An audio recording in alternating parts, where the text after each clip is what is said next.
Hey, welcome to week 4. Congratulations, you've made it to week 4. We've been working hard. We've been looking at holds, we've been looking at push-ups and squats, and then even went over some new movements last week. Maybe it's new for you. Hopefully, you're having a better awareness of your body, of what's going on. You're probably getting stronger. In fact, I'm sure you have been. This week, week 4, we're going to look at putting things together. So, little combination, little flow, if you will. And we're going to make sure to work at our own level. That's huge. Got to make sure that you work at your own level. Make it pretty. I keep talking about this, but the more beautiful that you can perform these movements, the better off you're going to be. You're going to be gaining this better awareness of the body. You'll be getting stronger, and because you're focusing on that quality of movement, you're going to be improving. That's a good thing.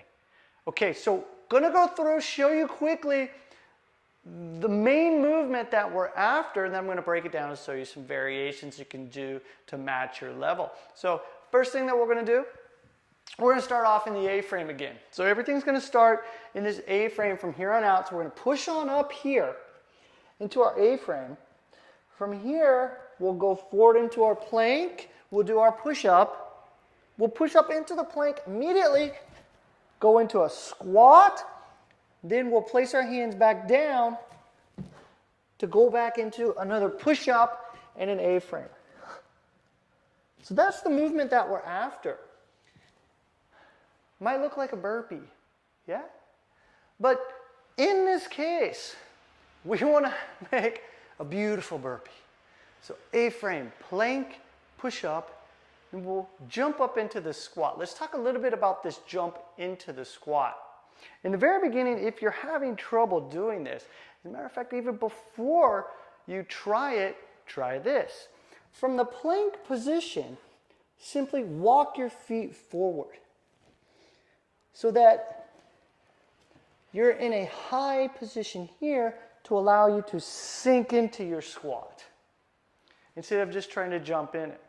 What I see happen a lot of that people drop the hips too much when trying to jump into the squat. They either fall forward or they fall backward out of the squat. We're after control. So do this slowly. Gradually work up to being able to do it.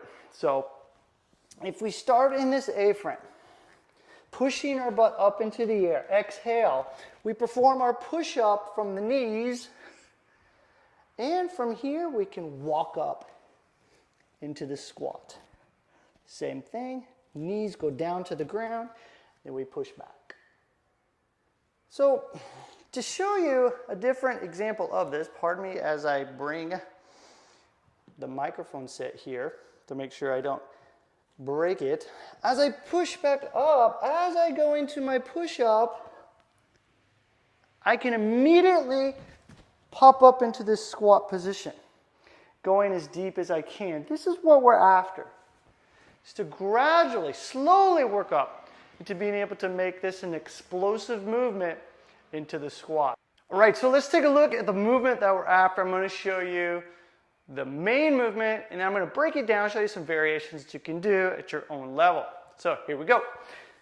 What we're going to do is once again start in our A-frame position, perform a push-up, immediately jump into a squat, and then we're going to pop right back up into our A-frame position. Now for some of you, this is going to look like a burpee, right? And really, that's very similar to what it is. We want to perform this burpee though in a manner that is at our own level, is making sure that we're following the quality of movement, the form that we practiced with our push-up, with our plank, as well as our A-frame.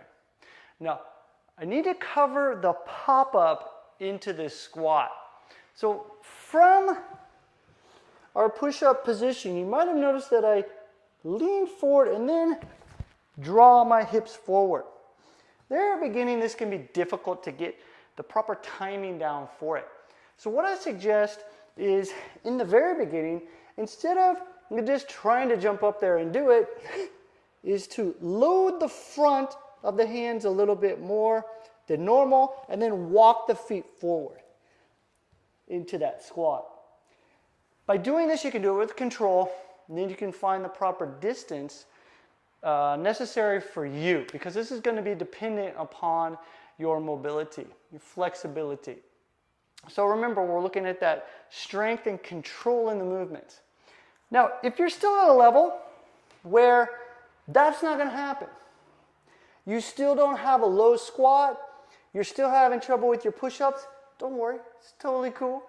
What we're going to do is we're going to go from this A-frame position. As we go forward, you might be able to do the plank, but for a push-up, you'll start with your knees on the ground, perform your push-up, and from here, you can simply walk up into your squat, perform a squat, stand back up, squat down, place your hands on the ground, knees on the ground, and then go right back up into your A-frame.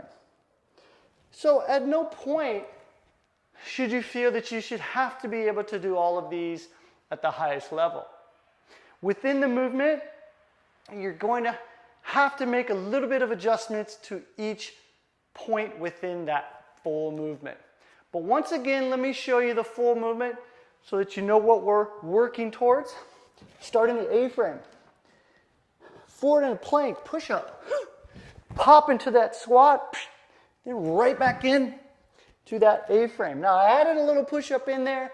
If you would like to do that, that's perfectly fine. Another variation of it, and this is for those who feeling pretty peppy when you're doing it, but for the majority of us, go slow, push up, squat, right back up, or pardon me, right back into the plank, and then into the A-frame position.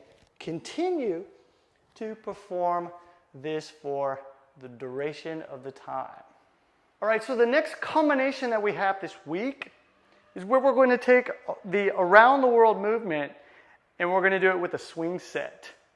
So what we'll do is we'll go ahead and we'll start in our deep squat, or as deep as you can go. From here, placing hand on the ground, then hand on the ground. When we get here, we immediately sit back for that swing set, continuing the movement. Once again, swing set, hand comes forward. Now, what you might find is that when performing this combination, that your hands are too close to your feet. So in the beginning, I suggest to kind of reach out a bit further than normal, load the arm, then place the hand on the ground so that you can comfortably go back into your swing set. Some of you aren't going to be at that level, but remember, we can use props. So what we can do is as we squat down, placing the hand on the mat. I place my other hand on my mat. I push my butt back, bring the hips forward, continue the movement. So nothing has changed. All we're doing is we're using this mat or a chair or a bench or something that is appropriate for our level for us to be able to practice this movement. That's what I want us to think about when doing these combinations this week. Practice.